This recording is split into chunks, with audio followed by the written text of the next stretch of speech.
हाल ही में प्रधानमंत्री नरेंद्र मोदी ने देशवासियों से एक भावुक अपील की। युद्ध की वजह से पूरी दुनिया में पेट्रोल, डीजल, गैस और फर्टिलाइजर के दाम बहुत अधिक बढ़ चुके हैं। नागरिकों पर बोझ न पड़े, इसके लिए सरकार सारा बोझ खुद अपने कंधे पर उठा रही है। उन्होंने कहा कि आज दुनिया में युद्ध की वजह से पेट्रोल, डीजल, गैस और फर्टिलाइजर के दाम आसमान छू रहे हैं, लेकिन भारत सरकार कोशिश कर रही है कि इसका सीधा बोझ जनता पर कम से कम पड़े। वैश्विक संकट के इस समय में हमें कर्तव्यों को सर्वोपरि रखते हुए कुछ संकल्प लेने होंगे, जैसे पेट्रोल डीजल का संयम से इस्तेमाल करना। शहरों में जहां मेट्रो है वहां हम तय करें कि हम मेट्रो का ही उपयोग करेंगे। प्रधानमंत्री ने कहा कि यह समय केवल अधिकारों की बात करने का नहीं, बल्कि कर्तव्यों को निभाने का है।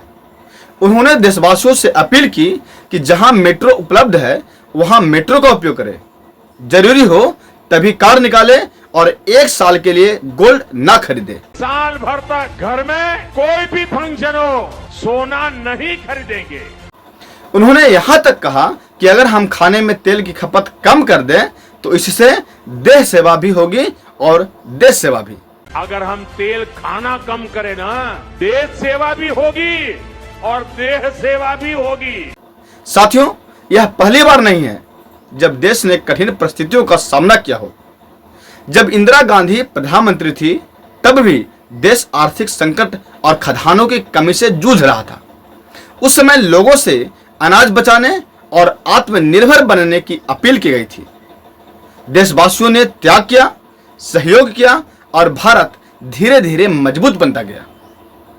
फिर समय आया 1991 का, जब भारत गंभीर आर्थिक संकट में फंस गया था। हमारा लक्ष्य है भारत को आत्मनिर्भर बनाना। ये आत्मनिर्भरता कोई कोरा नारा नहीं है। इसका अर्थ यही है कि निर्यात से आय कमाइए और उसी कमाई से आयात की ज़रूरत पूरी करिए। यह इसका सारांश है। विदेशी मुद्रा भंडार लगभग खत्म हो चुका था। We need to reduce our appetite for gold, economize in the use of petroleum products and take steps to increase our exports. उस समय कठिन समय में मनमोहन सिंह ने आर्थिक सुधारों की शुरुआत की। देश ने कठिन फैसले देखे, लेकिन उन्हीं फैसलों ने भारत की अर्थव्यवस्था को नई दिशा दी। आज फिर दुनिया संकट में है, लेकिन सवाल यह है कि क्या 140 करोड़ भारतीय मिलकर इस चुनौती को अवसर में बदल सकते हैं?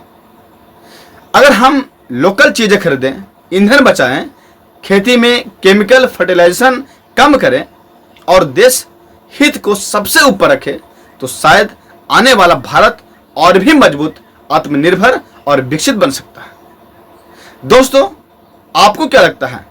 क्या देश हित में ऐसे छोटे छोटे त्याग जरूरी है? कमेंट करके अपनी राय जरूर बताएं। अगर वीडियो पसंद आया हो तो वीडियो को लाइक, शेयर और चैनल को सब्सक्राइब करना मत भूलिए। धन्यवाद।